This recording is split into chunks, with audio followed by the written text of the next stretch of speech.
Bonjour. Bonjour, bienvenue à cette conférence. Merci d'être venus nombreux et nombreuses. J'espère que vous passez un agréable événement ici à Adonne. Bienvenue dans cette conférence qui traitera des outils de balancing avec pour sous-titre anticiper pour équilibrer contre vents et marées. Je voulais un titre qui se voulait un peu accrocheur pour une conférence en Bretagne, donc voilà, c'est une chose qui est faite. Je vais faire un petit topo sur la personne que je suis. Je m'appelle Chloé Beloin, je suis game designer depuis 5 ans. Je vous jure, c'est bien moi sur la photo, j'ai juste coupé mes cheveux. Et du coup, pour le petit topo, j'ai commencé il y a 5 ans chez Piece of Cake Studio. Puis ensuite, j'ai fait 3 ans chez Ishtar Games où j'ai travaillé sur The Last Spell. Et ensuite, je suis passée game designer sur Legburg Legacies. Et aujourd'hui, je travaille comme mid GD à Goblin Studio pour la branche production en travaillant sur Sandwalker. Pourquoi est-ce que je voulais faire une conférence sur l'équilibrage ? En fait, déjà, quand je dis que je suis game designer, on pense rarement que je passe ma vie sur Excel ou beaucoup de temps sur Excel. Et en fait, c'est surtout que c'est un sujet passionnant vers lequel je me suis naturellement tournée. En fait, voilà. En fait, j'ai travaillé pas mal sur quelques roguelites et des jeux de gestion. Et en fait, je me suis rendu compte que c'était un pan du game design qui allait intégralement influencer l'expérience. Et qu'en plus de ça, ça mêle technique et créativité qui sont en fait les deux éléments que je trouve ultra passionnants dans mon métier et ce que je préfère. Donc voilà. Et de manière générale, je me suis aussi rendu compte qu'il n'était pas forcément acquis qu'avoir des documents de données dès le début d'une production, ça pouvait être utile. Donc, je voulais aussi partager mon point de vue sur comment est-ce qu'on pouvait faire et comment faire en sorte que ce soit bien réalisé, on va dire. Et il y a un autre point, c'est aussi que les personnes avec qui on travaille n'ont pas forcément conscience que le balancing, en fait, c'est quelque chose de super compliqué et que c'est quelque chose qui prend beaucoup de temps et que, en fait, une erreur, ça peut avoir des conséquences beaucoup plus long terme sur un pan de notre jeu où on n'avait même pas idée que la micro-valeur qu'on vient de changer a eu une conséquence. Du coup, le but de cette conférence, c'est de présenter les outils de balancing qui a été mis en place pour la production de Sandwalker. Comment est-ce qu'ils ont été conçus ? Quels ont été les éléments de réflexion et comment est-ce qu'ils fonctionnent ? Et enfin, les leçons tirées lors de la conception de ces outils qui nous permettent maintenant d'anticiper les besoins court et long terme de la production de ces 10 outils. Et maintenant, je vais pouvoir rentrer dans le vif du sujet des outils de balancing. Juste, je voulais vous prévenir, accrochez-vous un tout petit peu. Le début est un petit peu dense, mais après, à la fin, ça va se réunir et ça va faire sens. Donc tout d'abord, je voulais vous parler d'une petite anecdote. Je discutais avec une personne pour préparer cette conférence et j'ai commencé à lui dire, franchement, si Darkest Dungeon avait la difficulté d'un Cozy Games, et j'ai même pas eu le temps de terminer ce que j'étais en train de lui dire, qui m'a répondu comme ça, en fait, ça aurait été un bon jeu de merde. Voilà, en fait, alors, outre le fait que ça m'a fait rigoler, c'est que je me suis dit que c'était une réflexion qui était assez représentative du sujet, puisque, en fait, le balancing, ça peut faire absolument tout et son contraire. Dans le cas d'un jeu roguelite, les mécaniques en fait sont telles que la difficulté doit être configurée pour inciter à la mort du joueur ou de la joueuse et de pouvoir recommencer avec une progression méta. La progression méta, ce sont tous les éléments qui vont vous permettre de progresser de plus en plus loin dans le jeu. Donc c'est vraiment inter-run entre deux parties. Et du coup, en fait, si jamais le jeu il est trop facile et que le joueur ou la joueuse va avoir tendance à rouler sur le jeu, en fait, notre gameplay il sert plus à grand chose. Donc, comme le but c'est d'inciter à optimiser chacune des actions, et amener à une prise de décision dite difficile, eh ben, on va utiliser le balancing pour obtenir ce feeling. Ça s'obtient grâce au balancing. Et puis, si on n'a pas ce feeling, en fait, on va avoir de la perte de sens et on ne va plus pouvoir répondre à la promesse initiale d'avoir un roguelite. Maintenant, je vais vous montrer des petites courbes. En fait, pour parler aussi du fait que le balancing, c'est un pan majeur pour régler le rythme et la progression, je voulais juste vous prendre l'exemple d'un jeu d'aventure dans lequel on va augmenter la difficulté au fur et à mesure que les mécaniques sont introduites, qu'elles sont bien maîtrisées et qu'elles ont été bien apprises. Alors que le roguelite, on va avoir plutôt quelque chose où au début, on va présenter une difficulté très élevée, mais que grâce au fait de recommencer des parties, de recommencer des runs, on va débloquer donc les fameuses améliorations méta, et du coup on va avoir une difficulté qui va s'abaisser pour terminer en fait au niveau de difficulté d'un jeu qui se veut toujours challengeant, mais qui reste toujours challengeant, toujours intéressant, mais qui nous permet en fait d'aller jusqu'à la fin du jeu, là où avant normalement vous mourrez un peu plus vite. Sandwalker, qu'est-ce que c'est? Alors du coup, Sandwalker, donc c'est un jeu roguelite où en fait on a une escouade de 4 personnes réunies dans ce qu'on appelle une caravane. Et cette dite caravane, elle va se déplacer dans un environnement hostile. La menace fait l'exploration. En fait, l'environnement fait partie de la menace du jeu. On a notamment donc une mécanique autour de la météo, mais en fait surtout cette caravane va être amenée à traverser des terrains difficiles qui sont répartis par biome. Et en fait, certains biomes, en fait, plus le terrain il est difficile, plus il va avoir un coût élevé en vivre. Et forcément, quand vous avez plus de vivres, déjà ça commence à devenir compliqué parce qu'en fait c'est les caravaniers, donc les 4 personnages dont je vous parlais juste avant, qui vont commencer à perdre des points de vie pour pouvoir continuer à avancer. Et forcément, quand plus aucun de vos caravaniers n'ont de points de vie, et bien vous mourrez et vous recommencez à 0 pour votre prochaine run. Un autre point sur lesquels vous allez avoir de la menace, c'est qu'au cours de votre exploration, vous allez croiser des groupes de monstres, et ces groupes de monstres, donc vous allez les combattre par le biais de combats tactiques, puisque chacun des monstres et des caravaniers ont un kit de stats et d'attaque. Je vais aborder du coup la notion de progression parce que c'est important de voir comment est-ce que le balancing peut structurer une expérience de jeu. Donc ça, c'est une carte. C'est un document que j'ai produit lorsque on m'a demandé de faire le balancing des 2 premières heures de jeu. Et en fait, je l'ai produit pour pouvoir poser les intentions sur comment est-ce que je veux répartir la difficulté selon les différentes régions du monde. Pour vous aider, juste là, vous avez le territoire de départ qui s'appelle le territoire MK. Et j'ai commencé par me poser la question, c'est bien, mais en fait, par où vont partir mes joueurs? Donc je suis allée voir mes collègues GD qui sont occupés de l'intégration des quêtes, et je leur ai demandé ce super document qui est un document en fait qui me donne la direction que les joueurs et les joueuses vont prendre pour pouvoir rejoindre chacun des objectifs de quête. Et du coup, je vais m'intéresser un petit peu plus à cet endroit ici qui correspond donc à la zone étendue qui est à côté de mon territoire de départ. Et si je zoome un petit peu, la conclusion elle est claire et nette. Mes joueurs ils vont être amenés à partir à l'est et au nord. Hop. Et du coup, si je retourne sur mon document initial et que je reprends exactement la même zone, on va remarquer 2 schémas. Le premier schéma, c'est celui avec l'espèce de poubelle verte qui a l'air extrêmement choquée.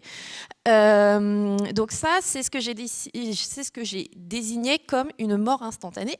Et l'autre schéma, c'est celui avec les petits cônes de glace, où là, c'est une mort plus étalée sur la durée. En fait, ce qui se passe, c'est que notre level design fait que on a des territoires qui sont très ouverts, et du coup, il faut que je trouve 2 solutions à 2 petits soucis. En fait, c'est comment est-ce que j'indique au joueur quel chemin est-ce qu'il est censé prendre, et aussi je veux le pousser à rejoindre le centre de la map, puisque c'est au centre de la map qu'il y a le plus de contenu à débloquer. Donc naturellement, j'ai décidé que le désert à l'est et celui au sud allait être difficile mais pas impossible. En fait, le joueur ou la joueuse va rencontrer des combats qui vont faire qu'ils vont perdre quelques points de vie à chaque combat, mais disons qu'ils ne vont pas se faire ouvrir en deux directement. Et puis au nord, on aura un combat et un territoire beaucoup plus hostile avec une mort quasiment directe. En fait, l'idée, alors bien évidemment, on ne pousse pas les joueurs à aller dans un combat où ils se font ouvrir en deux, on met des feedbacks avant pour qu'ils comprennent quand même qu'il est encore temps de faire demi-tour avant d'y aller. Mais en fait, le but, c'est quand même de faire justement comprendre aux joueurs que c'est un endroit où ils ne peuvent pas forcément se permettre d'aller tout de suite. Je retourne toujours sur ma petite carte en version plus large, mais en fait, là, on est sur la run 3. Et ce qui se passe sur la run 3, c'est que si je zoome juste ici, vous voyez avec les petites fusées que j'ai considéré que les deux déserts, maintenant on pouvait les passer. Donc, parce que grâce à ce qu'on va obtenir en méta, on va pouvoir être suffisamment rapide et costaud pour pouvoir passer du coup dans la zone qui est juste ici, qui est aussi jugée comme une zone paisible. Qui est jugée comme une zone paisible où il y a peu de combats, peu de vivres et des déplacements moins coûteux. Mais ça, c'est bien beau, mais moi, ça m'embête un peu parce qu'en fait, ça m'ouvre encore plus de territoire. Donc, qu'est-ce qui se passe ? Je vais appliquer exactement le même raisonnement pour savoir dans quel ordre est-ce que je veux que les joueurs ils aillent où. Et en conséquence, je vais venir adapter la difficulté à chaque fois. Donc la difficulté, ça peut être le coût de déplacement de chacun des biomes, ça peut être le niveau des groupes de monstres que je vais rencontrer. Et du coup,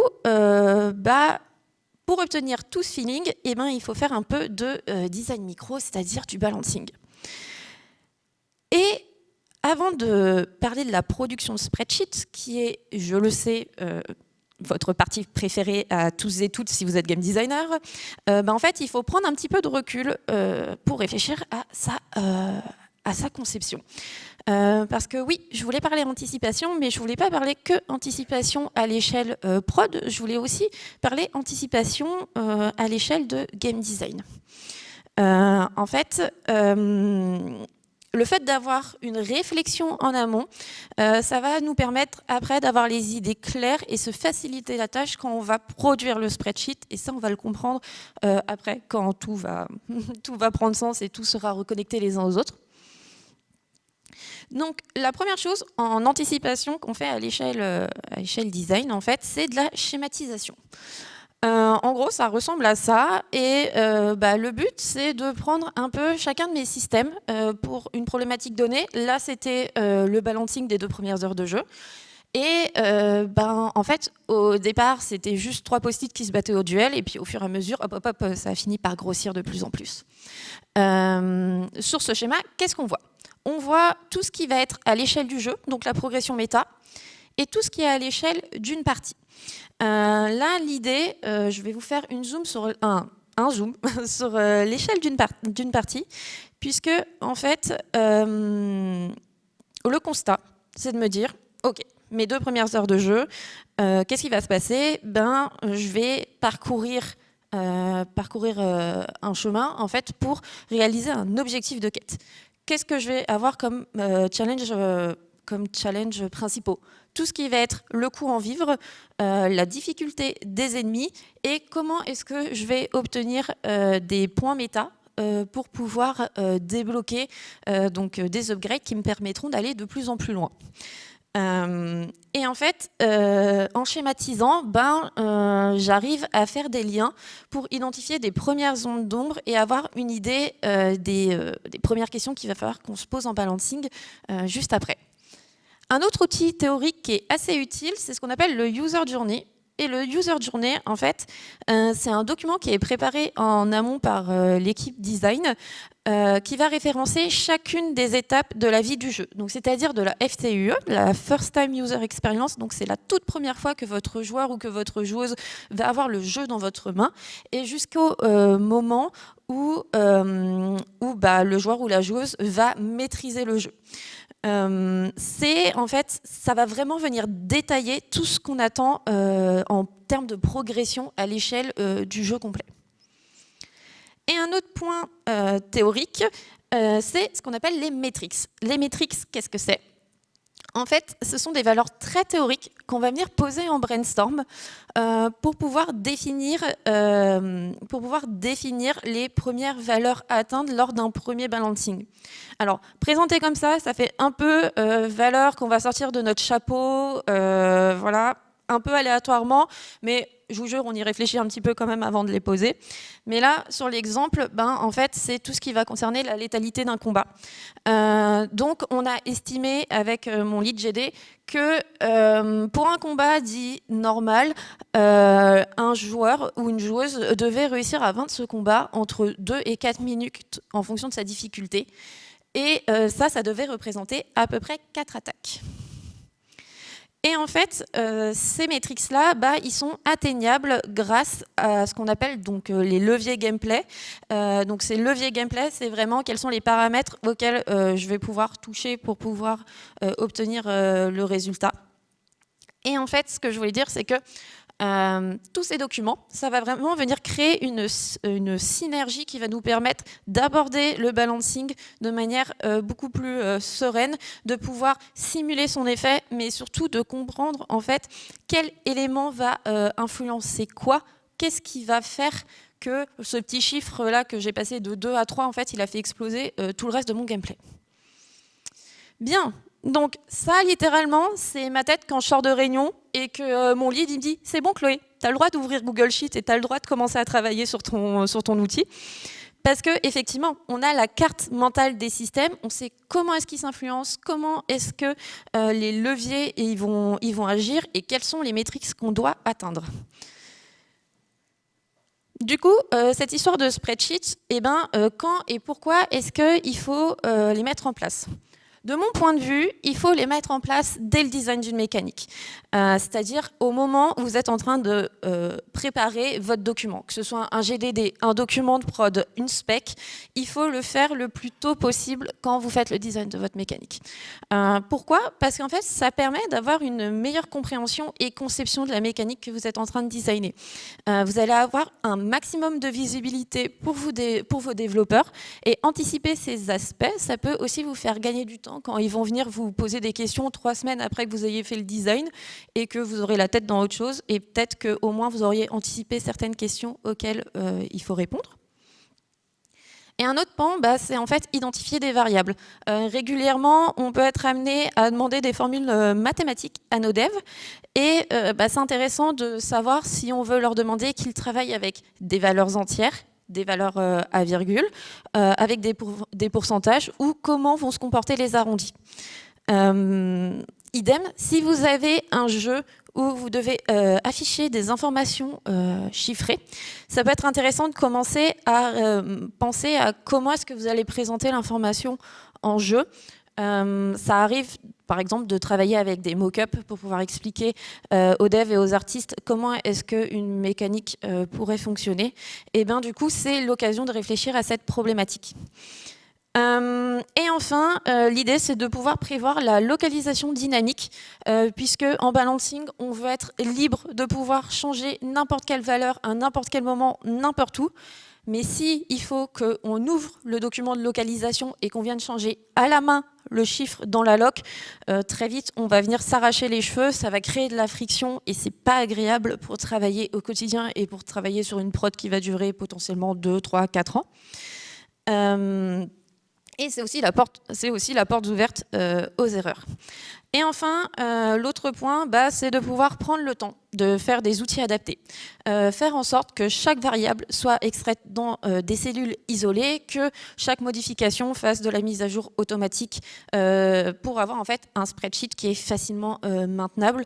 C'est essentiel puisque la conception de la mécanique jusqu'à la fin de la production, vous allez devoir vous la coltinez en gros. Et puis c'est plus agréable à utiliser accessoirement. Donc depuis tout à l'heure, je vous parle de spreadsheet, d'outils de balancing. Qu'est-ce que c'est qu'un outil de balancing ? Eh bien, en fait, un outil de balancing, c'est un spreadsheet sur lequel on va disposer de la donnée de la manière la plus UX possible. En fait, le but, c'est que ce soit facile de trouver de l'information rapidement et que ce soit pas trop fastidieux à utiliser. Et l'autre point majeur de cet outil, c'est de pouvoir tester nos valeurs de balancing sans avoir à écraser la donnée intégrée. Ça, c'est super important pour nous parce que, je vais vous l'expliquer juste après, tout ce qui va être de permettre d'équilibrer sans écraser la donnée intégrée, ça, en fait, on le fait grâce à un document qui permet donc de présenter la donnée, mais qui est facilement modifiable. Donc, c'est-à-dire que là, dans mes colonnes blanches, j'ai mes valeurs de database qui sont en read-only. Une database, qu'est-ce que c'est ? En fait, une database, en fait, c'est un document qui sert à référencer le contenu. Donc, en général, c'est un document dans lequel on met le plus de données possible. Et surtout, en fait, ce qui est important là-dedans, c'est que c'est notre unique source de vérité. C'est le seul et unique endroit où on va rentrer l'information. Parce que si jamais on met une donnée pour un élément et qu'il est aussi dans un autre doc, bah là, laissez tomber entre votre moteur et deux docs où il y a l'information d'une donnée, vous allez plus savoir sur laquelle il faut compter. Du coup, elle est là, juste là, et après, vous allez venir l'extraire pour venir l'appeler dans d'autres documents dans lesquels vous allez avoir besoin, notamment les outils de balancing. Les colonnes rouges, c'est les valeurs qui sont autorisées en écriture. Vous allez pouvoir rentrer vos valeurs d'équilibrage. Et en orange, ce sont l'endroit où on va faire des calculs dynamiques effectués avec les valeurs de balancing. Donc en général, c'est pour obtenir de la donnée qui va aider à la réflexion ou dans la conception des formules. Niveau logiciel, nous on utilise Google Sheets parce qu'on cherche à avoir un seul document qui est la seule et unique source de vérité, comme je disais. Donc comme on va venir l'appeler dans d'autres documents, on a besoin d'une connexion entre documents qui est facilitée. Et du coup, l'aspect centralisé de l'outil en ligne, c'est vraiment un point positif majeur. Pareil, on préfère avoir un spreadsheet par thématique pour des facilités de navigation et d'organisation plutôt qu'avoir un énorme Excel avec beaucoup de feuillets. Donc forcément, plus la connexion entre documents est facilitée, mieux c'est pour nous. Un autre point, c'est qu'on peut faire du scripting en TypeScript. Donc en fait, c'est une forme de JavaScript qui se rapproche un peu plus des langages de programmation qu'on apprend en école. Et c'est plutôt sympathique puisque le VBA, en fait, sinon, ça demanderait d'investir dans une formation spécifique, ce qu'on n'a pas forcément tous et toutes. Par contre, le point négatif de spreadsheet, c'est qu'on est limité en performance de calcul. Donc, des fois, vous allez justement appeler des données dans d'autres spreadsheets, mais vous allez en appeler beaucoup. Donc, ça a tendance à prendre un certain temps de chargement qui peut être assez long pour obtenir des résultats. Donc, parfois, il faut prendre le temps de réfléchir un peu plus à comment optimiser son doc. Maintenant, pour vous expliquer comment est-ce qu'on utilise ces outils de balancing, je vais vous parler d'un cas pratique. Dans Sandwalker, on a des combats aléatoires. Je peux aussi les appeler unit encounters. C'est comme ça qu'on les appelle littéralement dans le moteur. Pour la rapide exposition de la mécanique, on a une jauge qui se remplit. Et quand cette jauge elle est à 100%, on déclenche un combat. Facile. Sauf que, en fait, on va venir appliquer des valeurs pour faire grossir cette jauge. Donc, quand vous rentrez dans une nouvelle région, vous venez appliquer une valeur de base, qu'on appelle aussi base value. Et puis, quand vous allez vous déplacer dans les zones, tous les X mouvements, vous allez venir appliquer une autre valeur qui va augmenter votre probabilité jusqu'à atteindre 100. X, c'est une valeur aléatoire entre la valeur minimum et une valeur maximale qu'on a, nous, définie dans le moteur. Et ça va être tiré à chaque tick. Ce que j'appelle un tick, c'est quand, justement, on vient appliquer l'augmentation de probabilité quand on a tiré la valeur X. Enfin, quand on a atteint la valeur X, plutôt. Hop. Et du coup, vu qu'on a extrait chaque variable pour pouvoir construire notre spreadsheet au moment de la schématisation, en fait, on peut rationaliser et structurer chacune de nos valeurs pour pouvoir avoir accès à chaque levier. Donc, un levier, c'est comment les paramètres vont agir sur la mécanique pour pouvoir après atteindre la matrix. Si je zoome juste ici, en fait, vous pouvez voir que chacun de mes paramètres sont des paramètres que je peux venir équilibrer avec mes colonnes en rouge. En fait, l'intégration dans le moteur de jeu, c'est pas la partie la plus funky, étant donné qu'on doit tout rentrer à la main, ça peut facilement être fatigant et ça peut aussi être la porte ouverte aux erreurs. Donc, c'est pour ça que le but, c'est vraiment que j'ai une variable dans spreadsheet et une variable dans le moteur. Un autre élément qui est très important dans l'outil de balancing, c'est ce que j'appelle la mise en perspective, soit en fait comment je vais visualiser l'effet de mes chiffres. Hop, je fais un petit zoom juste ici. Ici, la question, c'est combien est-ce que j'estime que je vais avoir de combats aléatoires si mon joueur parcourt 15% de la région configurée. C'est pas votre prof de maths qui vous demande de faire ça, mais c'est juste que moi j'ai besoin d'avoir l'info.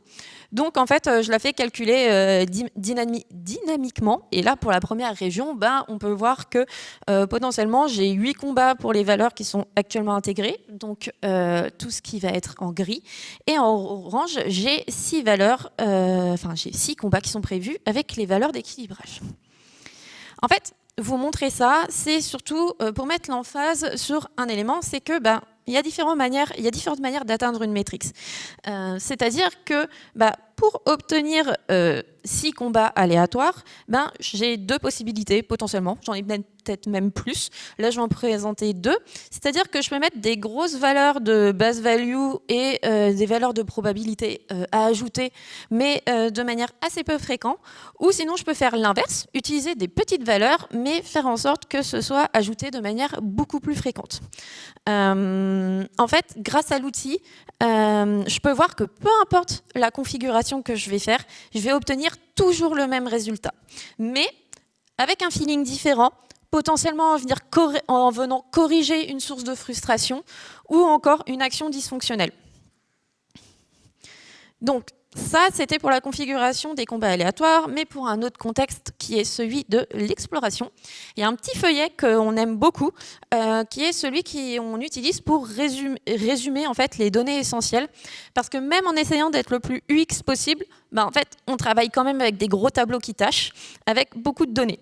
Donc, comme le but, c'est d'aider à affiner la réflexion, on cherche un onglet encore plus explicite, encore plus lisible, pour venir donner du sens et une idée directe de l'impact des chiffres. Je vais zoomer sur ces 2 endroits-là. Et ces 2 endroits-là, en fait, ils vous montrent une fonctionnalité qui est particulièrement intéressante dans les documents de balancing. C'est une fonctionnalité essentielle qui permet en fait d'alterner entre les valeurs de balancing et les valeurs la dynamique en fait des valeurs qui sont intégrées dans le moteur. En fait, ça vous permet d'éviter d'aller naviguer dans tous vos autres spreadsheets ou dans tous les autres feuillets, et ça vous fait gagner un petit peu de temps, et c'est quand même bien pratique de pouvoir juste cocher, décocher. Ok, là par exemple, entre mes valeurs de balancing et mes valeurs de non-balancing, en fait, j'ai pris 2%. Ça peut paraître être vraiment ridicule, 2%, mais je vous jure, dans SandWalker, 2%, c'est important. Autre point, le dernier document que je vais prendre en exemple, c'est celui de combat. En fait, là, dans celui de combat, le but, c'est de venir s'émanciper du moteur. Parce que on connaît tous Unity, on sait qu'il peut crasher, il peut faire sauter des références, les erreurs à gauche, à droite, blablabla. C'est fatigant à la longue. Et nous, on essaye de s'en détacher pour au moins prévoir en amont qu'est-ce qui va se passer avec nos valeurs de balancing. Donc à cet endroit-là, en fait, je peux juste, là où il y a écrit Aéromancer Orixal, en fait, je peux juste changer l'identifiant de mon caravanier. Et je peux aussi changer son niveau. Et automatiquement, en fait, le document va m'afficher ses stats et les attaques qui correspondent. Et il peut aussi les modifier en fonction du level que j'ai renseigné. Alors, bon, désolé pour l'exemple, je vous ai mis le niveau 1, donc vous avez juste les valeurs de départ. Mais je vous jure, ça fonctionne. Et après, j'ai un gros tableau illisible, sûrement pour les gens du fond, mais qui permet en fait de simuler un combat. Et effectivement, en fait, ça vaut pas un test dans le moteur parce qu'il y a plein de subtilités qu'on peut pas simuler. Mais il y a un petit truc qui m'intéressait, juste là. Je sais pas si là, juste là. Attendez, là, là, là. Voilà, ça là. Et en fait, ce qui m'a intéressé là, c'était en fait surtout de savoir que quand à l'heure j'avais ma notion de létalité avec mes métriques, et avec ce simulateur, j'ai la possibilité de voir en combien de tours et en combien d'attaques un combat peut se terminer. Et en plus de ça, je suis allée extraire le temps d'animation dans chacun des animateurs du jeu, c'était un peu long, pour connaître le temps réel de chacune des attaques. Et en fait, cette valeur, soustraite à la métrique de temps réel d'un combat, ça permet d'avoir une première estimation du temps de réflexion qu'on va laisser à notre joueur pour prendre des décisions. Félicitations, nous arrivons à la fin de la partie des Excel. Je sais que c'était un petit peu long, mais je n'ai plus de tableau à vous présenter. J'espère que vous allez bien. Un autre point, bon... c'est bien, vous avez fait du balancing dans Excel, mais maintenant, il faut le tester. Donc en fait, c'est aussi une grosse partie du travail pour voir si vous avez obtenu un feeling agréable et un rythme qui correspond à l'intention globale du jeu. Donc pour ça, vous avez besoin d'un outil qui vous permet d'itérer facilement, limiter les frictions au moment où vous allez modifier les valeurs pour éviter de rendre le balancing trop fastidieux. Un autre point, c'est que en fait, tester et itérer, ça veut dire modifier des valeurs. Et si on modifie des valeurs, on va s'éloigner des métriques initiales. Mais ça, c'est normal. En fait, ça fait partie du jeu. Les métriques, c'est des valeurs théoriques qui sont posées pour se donner un premier objectif. Donc, ce qu'il faut faire une fois qu'on s'est éloigné de nos métriques, en fait, c'est de venir les mettre à jour parce qu'elles vont nous constituer une échelle de valeurs de référence. C'est-à-dire que si un jour, au bout de 2 mois, vous vous rendez compte que votre balancing, finalement, il n'était pas ouf, peut-être que vous allez quand même vouloir garder la même dynamique, c'est-à-dire, par exemple, l'intensité d'une exponentielle, vous allez vouloir la garder, mais peut-être que vous allez vouloir juste l'accentuer ou l'atténuer, et là, vous pouvez juste venir appliquer un modificateur dessus, donc ça peut être par exemple un multiplicateur, pour pouvoir garder cette dynamique, mais venir corriger justement la fameuse source de frustration dont je vous parlais tout à l'heure. Un dernier schéma, donc celui-là, c'est le cycle du balancing, donc quand il y en a besoin.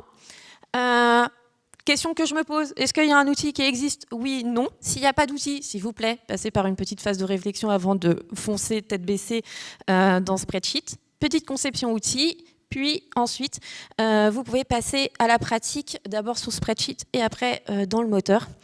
Et après, donc, en testant, si vous trouvez que le feeling est convaincant, félicitations à vous, vous avez réussi votre balancing, vous pouvez mettre à jour vos métriques, mais si ça n'a pas fonctionné, bon courage à vous, puisqu'il va falloir recommencer une phase de balancing. Bon, maintenant que je vous ai parlé de ma super passion pour Spreadsheet, si, c'est bon. Qu'est-ce qu'il faut retenir? Je vais passer sur une partie un petit peu plus, donc leçons et les notions d'anticipation dont je voulais vous parler. Mais pour ça, donc, je voudrais juste préciser que là, ce que je présente, c'est le fruit de mes 5 ans dans l'industrie qui me permettent d'appliquer cette méthodologie chez Goblin Studio pour Sandwalker. Mais c'est aussi possible grâce aux leçons que j'ai tirées de mes expériences précédentes et actuelles. Et du coup, je vais me permettre d'aborder des conclusions qui me permettent aussi essentielles à toute production. Donc, au final, qu'est-ce qu'il faut qu'on prévoie en amont? Nous, côté GD, ça serait pas mal en fait, d'avoir des bibliothèques avec des spreadsheets, avec des fonctionnalités qui y sont déjà. C'est-à-dire se demander si certaines fonctionnalités ça pourrait s'adapter à d'autres besoins plus tard dans d'autres chantiers balancing ou même pour d'autres prochains projets. Par exemple, je sais que Goblins, j'ai un spreadsheet qui me sert à extraire des données de database pour les adapter au format des balancing tools. C'était pas de la tarte à faire, mais maintenant que c'est fait, c'est très utile. Et aussi des scripts utiles. Là, par exemple, on a fait un script pour calculer les probabilités d'un combat avec de la probabilité qui s'augmente à chaque tick. En fait, c'est un design assez commun qu'on peut être amené à réutiliser. Donc, pareil, ça, on pourra le mettre dans notre petite bibliothèque et le réutiliser plus tard. Un autre élément, en fait, c'est que si nos développeurs sont en phase de pré-prod ou en phase de prod, c'est un petit peu plus facile de prendre son courage à deux mains et se dire « Allez, je vais leur demander un petit peu de leur temps pour un petit coup de main ». En fait, l'intégration, comme je vous ai dit, c'est pas de la tarte, c'est assez pénible, ça demande beaucoup de temps, une grande concentration et ça peut être fatigant sur le long terme. Et qu'est-ce qui se passe quand on est fatigué ? On fait des erreurs d'inté. Et du coup, ça peut être sympa d'aller voir les devs en début de prod pour leur demander un outil d'export pour pouvoir intégrer plus facilement, se libérer de la contrainte de l'intégration. Un autre élément qui est intéressant, par exemple, c'est de leur demander un petit coup de main quand vous êtes en train d'écrire un script et que vous commencez à avoir des algorithmes qui commencent à se complexifier. Ça peut toujours être utile de venir toquer à leur porte pour leur dire « Eh, mais vous avez fait des études pour faire ça, aidez-moi s'il vous plaît ». Et un autre point, c'est la loca dynamique qui est important à prévoir en pré-prod. J'en ai déjà parlé juste avant, mais en fait, j'estime que malheureusement, c'est un sujet dont on parle très peu, où on se dit on verra plus tard. Mais en fait, c'est très chronophage, donc même lors de l'attribution des tâches, lorsque vous constituez une équipe, je pense que c'est intéressant de se dire, mais en fait, qui va faire la loca ? Voilà. Et du coup, l'intégration des variables ou le formatage, quand il y a des centaines et des centaines d'entrées, ça va pas être sympathique et je pense que personne n'a envie de se taper ça, donc franchement, le prendre en amont, c'est pas mal. Un autre point à anticiper, c'est dans la gestion de projet. Outre le fait qu'il faut laisser du temps au GD pour créer des outils maintenables, optimisés en performance dynamique, pour pouvoir équilibrer tranquillou, rapidement au moment fatidique, puisqu'on équilibre tout le temps, que ce soit pour des démos, des pré-releases, les premiers patchs, ou même post-release pour des patchs qui sont plus éloignés. Il y a un autre élément, c'est tout ce qui va être autour des tests. En fait, c'est trop bien de prévoir des tests, mais il nous faut une phase d'itération à suivre parce que c'est super intéressant de récupérer des feedbacks, mais si on ne peut pas effectuer de modifications derrière par manque de temps, ça perd vite de son intérêt et ça peut même créer de la frustration. Donc, une petite phase d'itération après les tests, c'est chouette. Et maintenant, quelques leçons que j'ai tirées de mes expériences d'équilibrage. Tout d'abord, pour les game designers, alors j'ai conscience, le balancing, c'est pas le pan du game design le plus sexy, mais je pense vraiment qu'il faut qu'on se fasse violence pour prendre l'habitude de créer ces fameux documents dès qu'on commence à avoir des objets à référencer. Personne n'a envie de passer 2 jours dans Unity à prendre chaque objet et à venir les rentrer dans une database au bout de 1, 2, 3 ans de prod. Et du coup, c'est aussi s'imposer une rigueur de se dire si je modifie quelque chose dans le moteur, je vais tout de suite ouvrir le spreadsheet et modifier la valeur dans le document. Je vous jure, ça prend moins de 2 minutes, mais c'est vraiment une rigueur à prendre. Et un autre point, je pense que c'est une discipline qu'on n'enseigne peut-être pas assez dans les écoles de game design, ou du moins on ne pense pas vraiment qu'on va faire du balancing qui tâche comme ça lorsque on sort d'école de game design et ça peut être sympa de l'enseigner puisque en fonction du style de jeu sur lequel vous travaillez, vous allez être plus ou moins confronté. Côté plus c'est pas grave. Côté plus production, en fait, je vais pas le redire. Enfin, si, je vais le redire, mais c'est un gain de temps et en fait c'est investi au départ mais ça en vaut vraiment la peine, je vous le jure, c'est pas un mytho, c'est essentiel pour le reste de la production. Et Après, donc, j'ai parlé des playtests tout à l'heure et je voulais revenir sur le fait que les playtests de personnes extérieures, surtout, c'est vraiment important, puisque nous, en tant que game designer, on est forcément biaisé, on connaît le jeu par cœur et naturellement, on va venir optimiser et prendre les meilleures décisions. Donc, même des tests extérieurs à l'équipe GD, que ce soit les artistes qui n'ont pas forcément l'occasion de tester du gameplay, ou les autres personnes du studio, si vous avez plusieurs projets en parallèle, c'est des avis qui sont toujours bons à prendre. Si on travaille tous dans le jeu vidéo, je pense que c'est bien pour une raison. Et un autre point, c'est que les bêta-testeurs et les bêta-testeuses, c'est aussi nos amis. C'est les gens qui vont venir acheter notre jeu. S'ils ont pris la démarche de s'inscrire dans une liste de bêta-testeurs, c'est bien qu'ils sont intéressés et que c'est eux qui vont acheter le jeu, mais potentiellement, ils peuvent aussi mettre une review. Et on sait que c'est super important, les reviews de nos jours. Donc, s'ils ne comprennent pas quelque chose ou s'ils sont déçus d'un certain point, il faut les écouter. Il y a forcément un problème quelque part. Et si on ne les écoute pas, on va en payer les conséquences. Autre leçon plus générale, il y a une petite part de psychologie dans la manière d'aborder le balancing. Au final, est-ce que commencer par une difficulté un peu plus élevée en cas de doute, c'est pas meilleur, puisque est-ce que ce serait pas plus simple au moment d'un patch pour un joueur d'accepter, un joueur ou une joueuse, je suis désolée pour le lapsus, est-ce que ce serait pas plus simple d'accepter de voir un nerf plutôt qu'un buff, donc de se dire ok, on a rendu cette zone qui était ultra difficile, qu'on n'arrivait pas à passer, on l'a rendue accessible. Est-ce que c'est pas plus facile plutôt que se dire, il y avait un endroit qui était super facile, qu'on passait en 2 minutes, et en fait, on l'a passé du coup ultra dur, et maintenant j'y mets 15 minutes. C'est un constat à prendre avec des pincettes, forcément, si vos joueurs, c'est des joueurs hardcore, vos joueurs, vos joueuses sont vraiment hardcore, qu'ils adorent se faire disrespect par le jeu. Cette réflexion n'est pas forcément valable, mais c'est une réflexion que j'ai eue et que je pense est intéressant aussi à prendre. Le dernier point, c'est la notion d'avoir une direction claire et surtout de la communiquer aux game designers. En fait, pour faire un bon équilibrage, plus généralement pour faire des bonnes features, il est nécessaire de communiquer aux game designers un document de référence sur lesquels on va pouvoir se tourner quand on a besoin de valider une direction.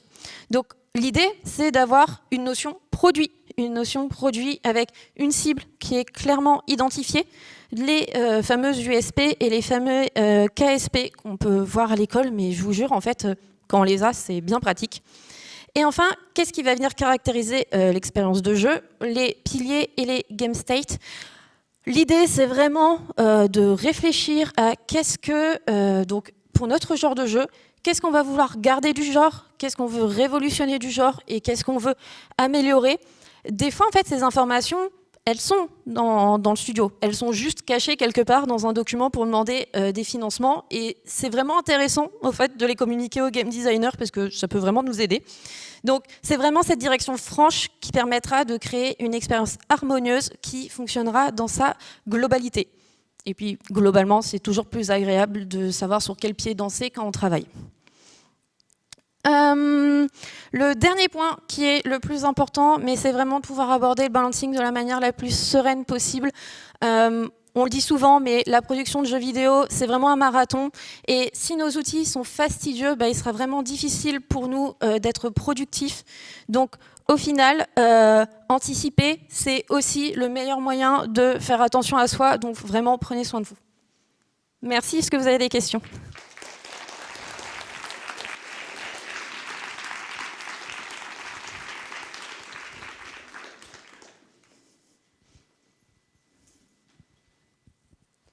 Merci. Oui.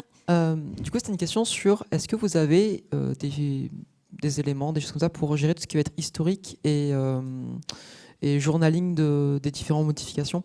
Je me dis typiquement, si vous avez des mauvais retours de joueurs sur un patch, comment être sûr que dans 30 updates, vous n'allez pas refaire la même erreur par la suite, par exemple? Oui, alors c'est vrai que c'est une bonne question. J'ai envie de dire, l'avantage de Google Sheets, c'est que quand même on a l'historique, donc on peut revenir en arrière pour avoir ces informations-là. Après, il y a tout ce qui est une espèce de rigueur aussi à avoir dans les outils de versionning. Donc, faire des commits qui sont correctement comment dire, on dit clairement qu'est-ce qu'on a fait. Ça, c'est quelque chose que, à titre personnel, j'essaye de faire justement pour avoir ce suivi-là.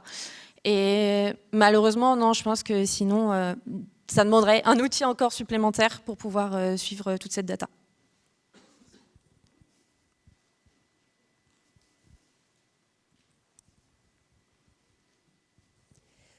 Bonjour, merci pour la conf, c'était super intéressant.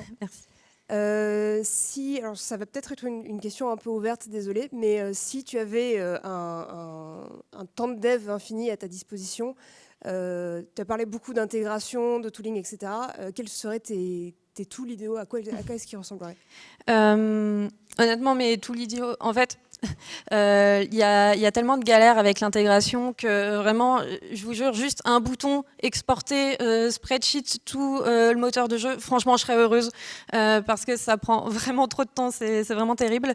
Un autre élément qui pourrait être intéressant, c'est pas forcément d'attendre d'intégrer les analytics qui ont tendance à arriver plutôt en fin de prod.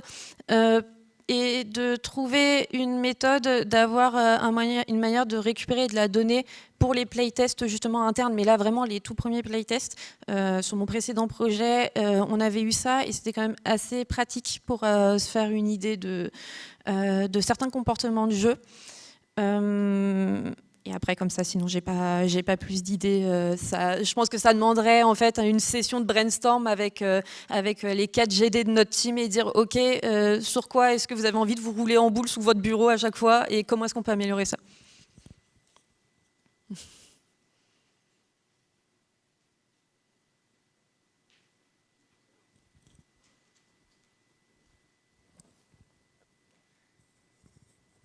Merci pour la présentation et merci pour la petite ligne sur le rappel de mettre à jour la doc en tant que producteur.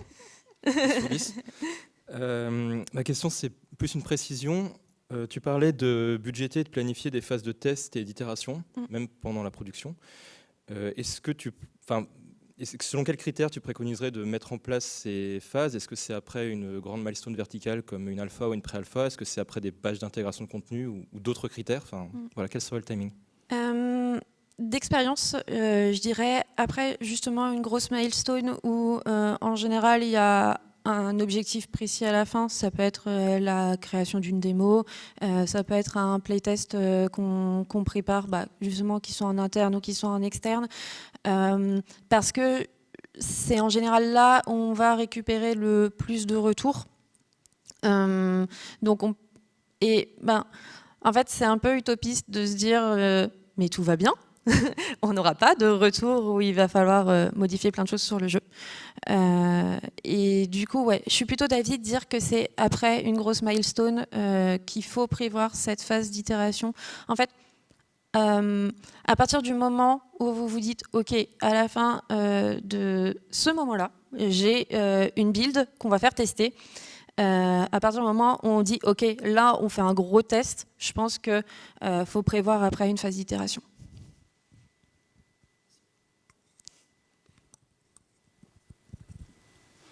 Merci pour la présentation. Avec plaisir. Très bien faite. Alors petite question un peu tricky, peut-être pour aller un peu plus loin. Alors je sais pas trop. Désolé si je m'engouffre dans une zone sombre. Par rapport au playtest, comment tu intègres les retours des playtests éventuellement dans tes spreadsheets? Alors derrière, en arrière-pensée, j'ai le fait que les joueurs et joueuses ont des comportements divers et variés. Parfois, ils ont des biais aussi cognitifs. Un simple exemple, des fois, quand on travaille, typiquement dans un jeu, un tactical ou un shooter, les gens ont tendance à tirer sur l'ennemi le plus proche. C'est une espèce de biais. Est-ce que ça, t'arrives à le modéliser? Est-ce que tu as déjà essayé de le modéliser? Si oui, comment tu fais? Et sinon, comment tu ferais? Techniquement parlant, non, j'ai jamais essayé de le modéliser. Au niveau de leur biais, déjà, il y a tout ce qui est sélection des joueurs, en tout cas si c'est des bêta-testeurs, au niveau de la sélection, essayer de sélectionner avec un persona assez précis ou un sub-persona même, en fait, pour essayer d'identifier quels sont plutôt les styles de joueurs et de joueuses auxquels on va s'adresser, puisque par exemple dans Sunwalker, on a une grosse part de narration aussi. Donc on a un peu ces joueurs qui sont plutôt orientés système et des joueurs qui sont plutôt orientés narration. Donc déjà avoir une idée de à qui est-ce qu'on fait tester. Et comment on récupère les retours et qu'on les exprime entre guillemets. Alors fut une époque avant où c'était un peu compliqué, on récupérait les retours, on les consultait et on essayait justement de les mettre en perspective et d'identifier les endroits où ça fonctionnait pas. Mais honnêtement, je pense qu'à cette époque-là, j'étais trop junior pour réussir à avoir une idée claire et nette de qu'est-ce qu'il fallait vraiment changer, qu'est-ce qui étaient vraiment les soucis. À présent, en fait, ce qui est chouette, c'est que j'ai un lead qui est un peu la barrière devant les retours joueurs. Et donc, je vais les lire pour essayer de me faire une idée globale, mais c'est vraiment lui qui va plus venir dire « Ok, cet élément-là, il faut le fixe, cet élément-là, il faut le fixe ».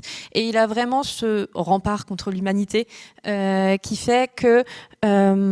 on a une approche du coup sur le traitement des retours de playtest qui est un peu plus, on va dire, directif pour moi, ce qui, moi, me va très bien, puisque sinon j'avais un peu trop tendance à me dire « Oh là là, tout le monde il est pas content, comment qu'on fait ?»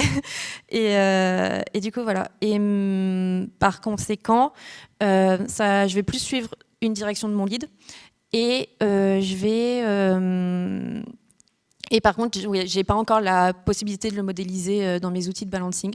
Comment je le ferai ? Honnêtement, il me faudrait plus de visualisation sur quelles sont les informations que j'aurai pour pouvoir le mettre en place.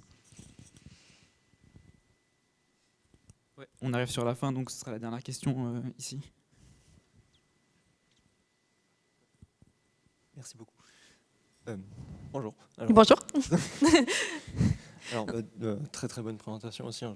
Merci. Je vais répéter ce qui a déjà été dit avant, mais oui, c'était très bien. Et là, c'est plutôt question un peu retour sur ton parcours. Comment est-ce que tu as géré le passage de fin d'études? Donc, tu arrives dans des studios en tant que junior, et là que tu commences à être un peu plus installé, tu as des automatismes que tu as réussi à mettre en place. Comment est-ce que tu as vécu justement ce moment de incertitude post-études où tu n'as pas forcément tout vu et tu sais qu'il te manque beaucoup et on va certainement te demander ça, mais tu ne sais pas encore comment le gérer. Comment tu l'as vécu? Est-ce que tu as eu l'impression que tu as eu tout d'un coup un gros raz-de-marée de trucs à apprendre d'un coup en bloc pour pouvoir être au rythme des différentes productions? Ou est-ce que ça s'est fait de manière plutôt smooth parce que soit la chance des studios ou juste le professionnalisme autour qui a pu aider? Est-ce que c'est une transition qui se fait, j'ai envie de dire, de manière un peu agréable? Bon, c'est un peu c'est un peu utopiste comme idée parce que moi je connais pas, je viens de sortir d'études, donc voilà, c'est un peu ça la problématique que j'ai en tête. Pour savoir, du coup, tu es encore étudiant ou... J'ai fini et là je cherche un emploi. Donc bon. Ok, ça marche. Comment dire ça? Ouais, effectivement, quand tu parlais de raz-de-marée, je pense que c'est une bonne image où on sort d'école et on se retrouve à devoir faire des trucs auxquels on nous a pas vraiment parlé à l'école, qu'on allait faire ce genre de choses. Donc c'est pas évident. Moi, je vous cache pas. Voilà, j'ai essayé de broder comme j'ai pu, en essayant des fois de m'adresser aux personnes qui étaient plus expérimentées que moi. Après, le début a été un peu compliqué et après, quand je suis arrivée dans un studio avec des personnes qui étaient GD avec moi, puisque à l'époque où j'étais chez Piece of Cake Studio, je travaillais au début, j'ai travaillé en tant que seul GD et après donc il y a une autre personne GD qui était arrivée, mais je suis vite partie. Et après, quand je suis arrivée donc à H-Star Games, il y avait deux autres personnes qui faisaient du GD et qui m'ont beaucoup plus encadrée dans leur formation, qui m'ont vraiment beaucoup plus donné les clés sur comment gérer le flot de travail et comment réussir à gérer ça. Après, j'ai du mal à essayer d'en parler de manière positive entre guillemets parce que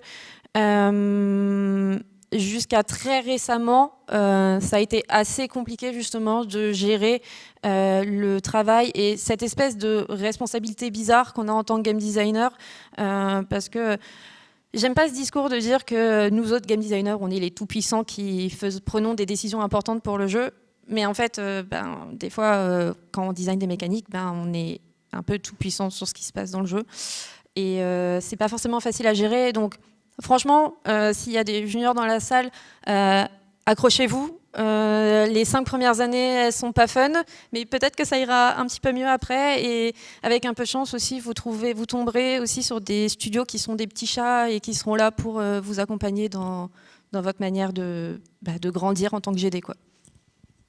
Merci beaucoup.